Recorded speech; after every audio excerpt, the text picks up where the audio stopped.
कहानी की शुरुआत कलयुग के उस बुरे समय से होती है जहां एक खतरनाक महामारी की वजह से पृथ्वी पर मौजूद सभी इंसान मारे जाने लगे थे। इंसानों की डेड बॉडीज का तो ढेर बन गया था। अब उन्हीं में से कुछ लोगों को होश तो आ जाता है, लेकिन सबसे डरावनी चीजें उनके साथ ही होने वाली हैं।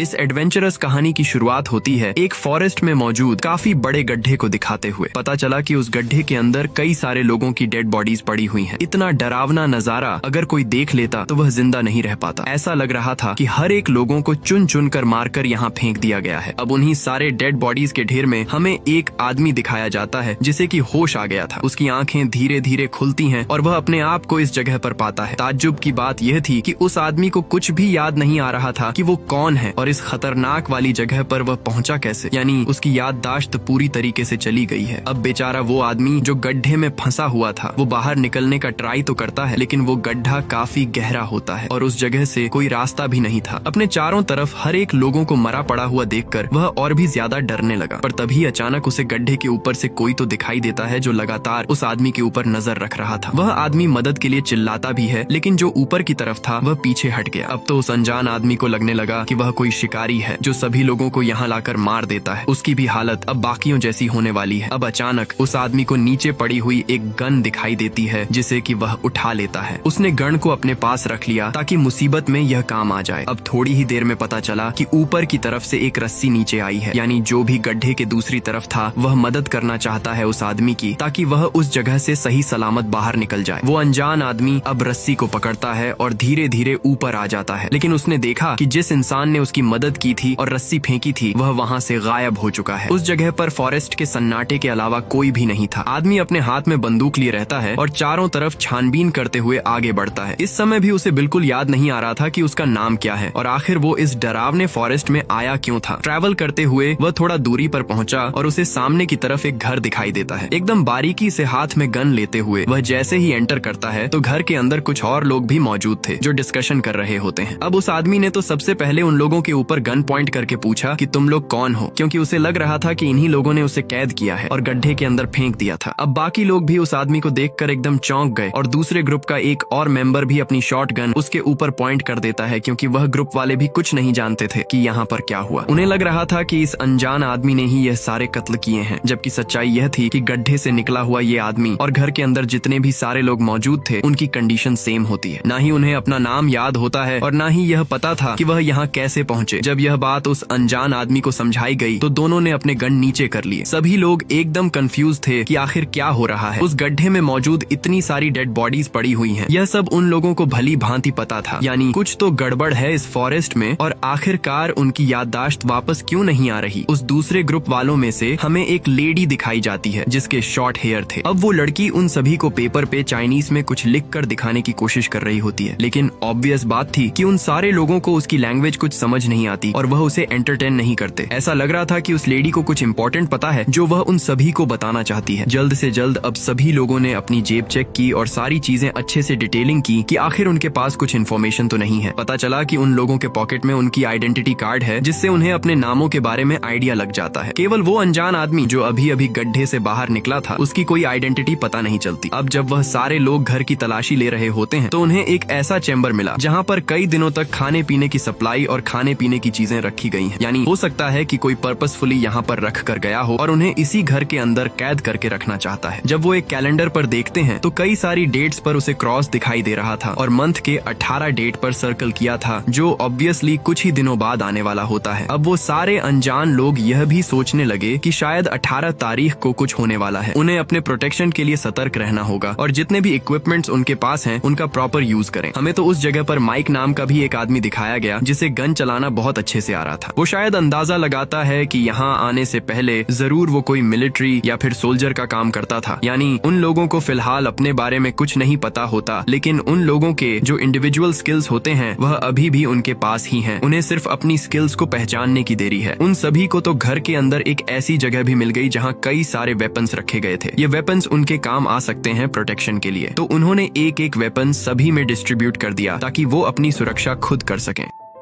रात बहुत ज्यादा हो चुकी थी, लेकिन सभी के मन में होता है कि वो अपने सवालों का जवाब पता करें। इसीलिए वह अनजान आदमी उस दूसरे ग्रुप के एक लीडर जिसका नाम ल्यूकस होता है और उनके ही एक फीमेल साथी के साथ बाहर की तरफ चला गया था ताकि कुछ पता चल सके। उनके पास गन होती है, इसीलिए वह ज्यादा डर नहीं रहे थे। चारों तरफ अंधकार छाया था और जंगली जानवर जैसे कि उन्हें देख रहे हों। थोड़ी दूर तक ट्रैवल करते हुए अचानक वो एकदम चौंक गए, क्योंकि उस लंबे से पेड़ के निचले हिस्से पर किसी को मारकर बांधा गया था। उसकी इतनी बुरी हालत होती है कि कोई सोच भी नहीं सकता। ऐसे ही कई लोगों को वहाँ पर मारकर बांध दिया गया था। आखिर यह कौन कर रहा है? अभी तक इसका कोई क्लू नहीं। ल्यूकस और उसके सभी साथी थोड़ा और इन्वेस्टिगेशन करते हैं, लेकिन उन्होंने जब आसमान की तरफ देखा तो कई सारे चमचमा रहे होते हैं, लेकिन इतना साफ आसमान तो शहर से देखना एकदम नामुमकिन होता है। यानी इससे उन्हें अंदाजा तो लग गया कि वो शहर से बहुत ज्यादा दूरी पर है। तभी अचानक उन्हें एक छोटे से घर से कुछ आवाज सुनाई देती है। तीनों वहाँ पर अपने हथियारों के साथ देखने चले गए कि आखिर वहाँ पर कौन है। अंदर जाने के बाद पता चला कि उस जगह पर तो उनकी ही टीम की वो शॉर्ट हेयर वाली लेडी थी जो किसी दूसरी पागल औरत को खाना खिला रही होती है। वह दूसरी पागल औरत के पैर जंजीरों से बंधे हुए थे, जैसे कि उसकी मेंटल कंडीशन ठीक नहीं है। अब उस पागल औरत ने जैसे ही थोड़ी देर में उस अनजान आदमी और ल्यूकस की टीम को देखा तो वह काफी गुस्सा होने लगी। वो तो खाना फेंक कर उनके ऊपर अटैक करने भी जाती है, लेकिन उस अनजान आदमी ने जल्द से जल्द समय रहते उसके सर पर हमला किया और उसे बेहोश कर दिया। आखिर यह कौन है और उनके ऊपर अटैक करने क्यों आए ये नहीं समझता। फिलहाल वह सभी इतना नोटिस कर चुके थे कि उस घर के अंदर एक सीसीटीवी कैमरा मौजूद है, यानी कोई ना कोई तो है जो उनके ऊपर नजर रख रहा है। ल्यूकस, वो अनजान आदमी और उसकी बची हुई टीम ये डिस्कशन करने लग जाती है कि अगर हमें कुछ पता करना है तो इस सीसीटीवी कैमरे का सोर्स पता करना होगा जहाँ से इन सारी चीजों को मॉनिटर किया जा रहा है। अगर वह जगह हम पता लगा लेंगे तो बहुत कुछ सामने आ सकता है। उन लोगों ने यह भी डिसाइड किया कि रात के समय आगे बढ़ना मुश्किल है, इसीलिए वह सुबह के टाइम बाहर जाएंगे और यहाँ से निकलने का रास्ता ढूंढेंगे। सभी को भूख भी लगी थी और वह टायर्ड भी हो चुके थे पूरे दिन की मेहनत के बाद, इसीलिए अब वह एक साथ घर के अंदर चले जाते हैं। हमें तो अब उस अनजान आदमी को दिखाया गया जिससे कि कुछ विजन आ रहे थे। चौंकाने वाली बात होती है कि यह विजन उसी फॉरेस्ट से रिलेटेड होते हैं। वो अनजान आदमी अपने इमेजिनेशंस में यह देख पा रहा था कि वह किसी को घसीटता हुआ लेकर जा रहा है। वो एक लेडी है जो अभी भी मरी नहीं थी, लेकिन देखकर ऐसा लग रहा था कि वह खुद उस लेडी को मारना चाहता है। उस लेडी के बॉडी पर एक जानवर का टैटू बना हुआ था। अब ये कौन थी और अनजान आदमी उसे कैसे जानता है, ये तो उसे भी नहीं समझ रहा था। एक मोमेंट पर तो वह अनजान आदमी खुद पर भी शक करने लगा कि कहीं वो इन सारी चीजों का कारण तो नहीं, पर चीजें जब तक क्लियर नहीं हो जाती वो कुछ रिवील नहीं करने वाला था।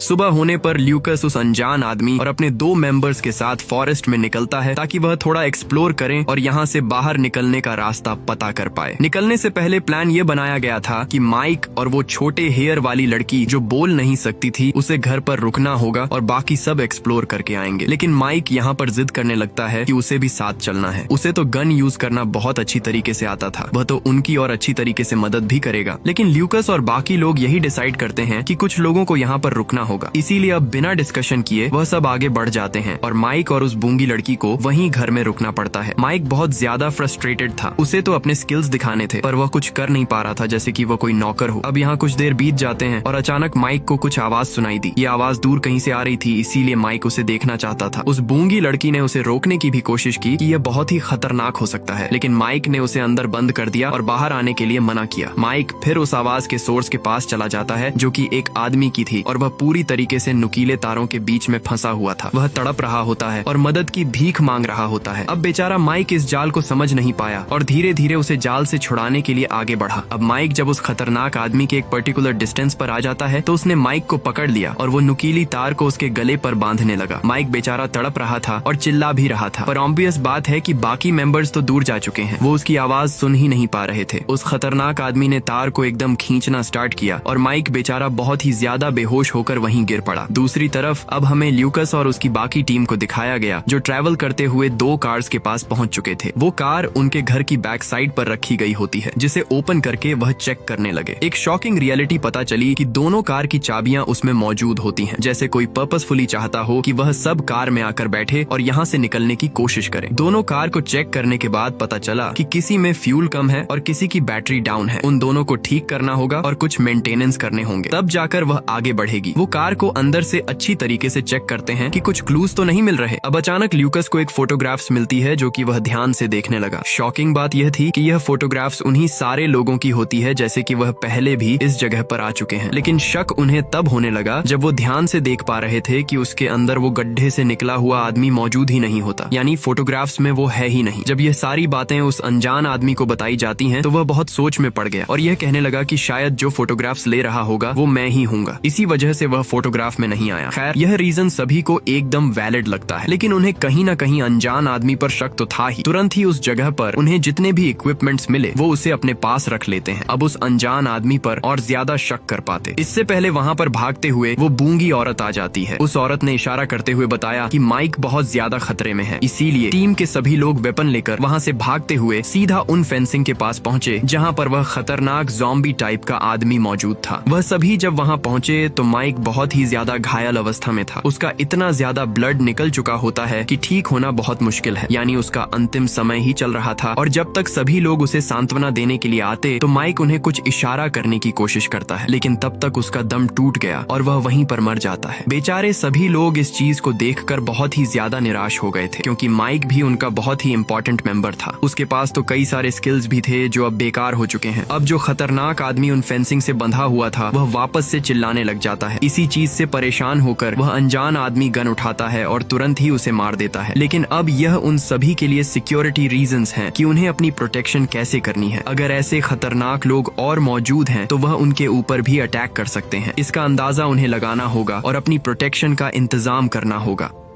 अब हमें दिखाया गया कि वह अनजान आदमी उस दूसरे ग्रुप की 2 लड़कियों को कार में बिठाकर उसे चालू करने की कोशिश करता है। उन लड़कियों में तो एक का नाम जॉना था जो कि अभी भी उस अननोन आदमी के साथ होती है। उन सभी ने मिलकर कार को किसी भी तरीके से स्टार्ट किया और थोड़ी जगह पर एक्सप्लोर करने लगे, क्योंकि एक दिन का ही समय है जो वह आगे बढ़ सकते हैं। रात में काफी ज्यादा खतरा हो सकता था तो वह यह रिस्क नहीं लेना चाहते। अब कुछ देर बाद वह अनजान आदमी और जॉना नाम की वह लड़की एक बहुत ही अबंडेंट अपार्टमेंट में पहुंच जाते हैं। यह अपार्टमेंट बहुत बड़ा होता है, लेकिन वह पूरी तरीके से वीरान था। अब सभी लोगों को उस अनजान आदमी का नाम तो नहीं पता था, इसीलिए वह फिलहाल के लिए उसका नाम जॉन रख देते हैं। तो जॉन जैसी नाम के उस साथी के साथ उस अबेंडेंट अपार्टमेंट के अंदर जाने की कोशिश करता है। जैसे उन्होंने एक खिड़की ओपन करके देखी तो पता चला कि दूसरी तरफ एक बच्चा फंसा हुआ है। लेकिन उस लड़के की नजर जब जेसी के ऊपर जाती है तो वह जोर से चिल्लाने लगा और सिर्फ यही कहता है कि यहाँ से चले जाओ, नहीं तो वह सारे लोग यहाँ पर आकर उन्हें मार देंगे। जेसी भी काफी डर गई, इसीलिए जॉन के साथ वह पीछे हट जाती है। लेकिन अब उन्हें पता करना था कि आखिर अपार्टमेंट में फंसा हुआ बच्चा कौन है और वह किस बारे में बात कर रहा है। जॉन ने तो लगातार अब उस दरवाजे को तोड़ना स्टार्ट किया जिस पर जंजीर लगी हुई थी। उसमें बहुत कठिनाइयां आ रही होती हैं, लेकिन फिर भी वह रुकता नहीं उस बच्चे को बाहर निकालकर सच्चाई पूछने के लिए। अब जैसी जब इन चीजों को देख रही थी तो उसके सर में भी दर्द होने लगा। ऐसा महसूस हो रहा था कि कोई एहसास है। यह एहसास जॉन और जेसी से रिलेटेड था, पर फिलहाल कुछ भी क्लैरिटी नहीं मिलती। वह दोनों तो एक दूसरे को अच्छी तरीके से कंफर्टेबल फील कराते हैं। अब घर की तरफ हमें पता चला कि ल्यूकस की तबीयत खराब होती चली जा रही है। उसने तो कुछ अजीब सा खा लिया था बेसमेंट में वो सारे फूड में से, और उसे बहुत ज्यादा पसीने छूट रहे होते हैं। जैसे ही वह शॉर्ट हेयर वाली लड़की ल्यूकस के पास आती है तो ल्यूकस बहुत ही एग्रेसिव हो गया। ल्यूकस जल्द से जल्द उसे पकड़ लेता है और चोट पहुंचाने की कोशिश करता है। शॉर्ट हेयर वाली लड़की वहाँ से भागते हुए दूसरी तरफ आ गई और बाकी लोग ल्यूकस को लिटाकर उसका ख्याल रखते हैं। इस समय तो वो शॉर्ट हेयर वाली लड़की काफी डर गई थी। उसने यही सोचा कि वो ल्यूकस से हमेशा दूर रहेगी। तभी नेथन नाम का एक और मेंबर उस शॉर्ट हेयर वाली लड़की के पास आता है और उससे पूछता है कि तुम क्या जानती हो, मुझे सब बताने की कोशिश करो। और तो और वो छोटे से शेड में मौजूद उस पागल लड़की के भी बारे में पूछ रहा था कि तुम उसे कैसे जानती हो। शॉर्ट हेयर वाली लड़की जो कि बोल नहीं सकती थी, वो नेथन को उस दूसरी औरत के पास लेकर जाती है जिसे पहले उन्होंने शेड में देखा था। फॉरेस्ट में एंटर करते ही पता चला कि वह पागल औरत वहाँ पर मौजूद नहीं है और नेथन को यह सारे जवाब चाहिए थे। इसीलिए वह अकेले ही आगे बढ़ चला उस औरत को ढूंढने के लिए। यह वैसे ही शर्ट थे जैसा कि उनके घर के पास मौजूद होता है। वहाँ कोई दिखाई तो नहीं देता, लेकिन नेथन को नीचे एक चश्मा मिला जो टूटा हुआ था। जैसे ही वह उसे अपनी आंखों पर लगाता है तो उसे कुछ विजन आने लगे। ये विजन इतने खौफनाक थे कि वह पूरी तरीके से हिल गया था। शायद उसे कुछ पता चला है जो कि थोड़ी देर में रिवील होने वाला था। अब वह शॉर्ट हेयर वाली लड़की जब घर के अंदर पहुंचती है तो ल्यूकस सोफे पर बैठकर उसे ही घूर रहा था। शॉर्ट हेयर वाली लड़की समझ गई थी कि ल्यूकस का दिमागी संतुलन ठीक नहीं है, तो हो सकता है कि वह एक और बार उसके ऊपर हमला करके मारने की कोशिश करे। इसीलिए वह तुरंत ही भागते हुए अपने आप को एक कमरे के अंदर बंद कर लेती है। शॉर्ट हेयर वाली लड़की जिस जगह पर रुकी हुई थी वहाँ कई सारे खिलौने होते हैं बहुत अजीब तरीके के। वह उन्हीं से ही अपना एंटरटेनमेंट करने लगी और बिजी हो गई। अब हमें यहाँ ल्यूकस दिखाया गया जो कि एक बेसमेंट का दरवाजा ओपन करते हुए अंदर जाता है। वह एक अलग कमरा था जिसके बारे में अभी तक किसी को नहीं पता होता। थोड़ी देर तक छानबीन करने के बाद वो एकदम शॉक रह गया क्योंकि उस जगह पर मॉनिटर्स लगे हुए थे और इन्हीं सारे मॉनिटर से उन सारे सीसीटीवी कैमरेज को देखा जा रहा था। यानी बाहर की तरफ जितने भी शेड्स और प्रजन बनाए गए होते हैं वहीं पर सीसीटीवी कैमरा थे और इस बेसमेंट के यहाँ से उन्हें मॉनिटर किया जाता था। यानी ल्यूकस को वह जगह मिल चुकी है जिसकी तलाश वह शुरुआत से ही कर रहे थे। इसी जगह पर वह अनजान आदमी हो सकते हैं जिन्होंने उन्हें यहाँ पर कैद किया है। थोड़ी देर तक और ज्यादा सर्च करते ही उसे एक खुफिया दरवाजा मिला। वो उस दरवाजे के और अंदर चले जाता है तो पता चला कि वह तो एक लेबोरेटरी है जिसमें कई सारे इंसानों के दिमाग निकाल कर रखे गए हैं। वहाँ पर कुछ ऐसी भी चीजें थीं जो ल्यूकस का पूरी तरीके से हाल बेहाल करके रख देती हैं। इंसानों के कटे हुए अंग और ऐसे भी एक्सपेरिमेंट की चीजें जो दिखाई नहीं जा सकती। थोड़ी देर तक वहाँ सर्च करने के बाद ल्यूकस को एक कैमरा मिलता है जिसे वह ओपन करके चेक करने लगा। उसमें वह साफ देख पा रहा था कि वहाँ पर जॉन है जो एक वैज्ञानिक था और वो कई लोगों पर एक्सपेरिमेंट कर रहा है। यहाँ तक कि वीडियो में ल्यूकस ने खुद को भी देखा कि जॉन उसके ऊपर कई सारे इंजेक्शन अप्लाई करके एक्सपेरिमेंट करता जा रहा है। यानी वह समझ चुका था कि इन चीजों के पीछे जॉन नाम का वही अनजान आदमी है। ल्यूकस को किसी भी हालत में बाकी मेंबर्स को यह सच्चाई बतानी थी, इसीलिए वह तुरंत बाहर निकलता हुआ सारे प्रूफ को जमा कर लेता है और जल्द से जल्द अपने बाकी टीम मेंबर्स के पास जाने लगता है।